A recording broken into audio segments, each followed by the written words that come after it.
The Hiligaynon word mahuyang means weak in English.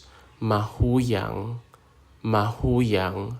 Mahuyang siya tungod wala siya nakakaon. Mahuyang siya tungod wala siya nakakaon. It means that he or she is weak because he or she has not eaten. So mahuyang means weak, tungod is like about or because, and then wala means didn't or did not.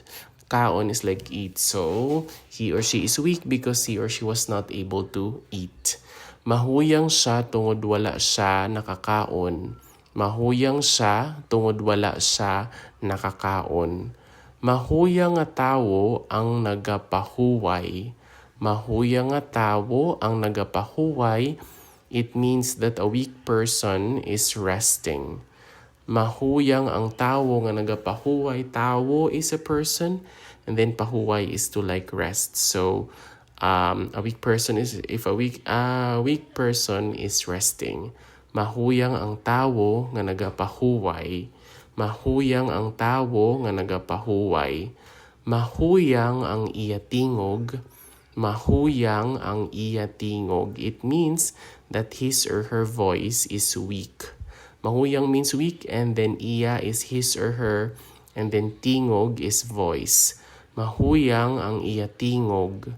Mahuyang ang iya tingog. Mahuyang siya sa pagpanikasog. Mahuyang siya sa pagpanikasog. It means that he or she is weak in perseverance. Mahuyang siya sa pagpanikasog. Siya is he or she is gender neutral. And then pagpanikasog is like perseverance. Mahuyang siya sa pagpanikasog. Mahuyang siya sa pagpanikasog. Mahuyang siya tungod wala siya nakakaon. Mahuyang nga tawo ang nagapahuway. Mahuyang ang iya tingog. Mahuyang siya sa pagpanikasog.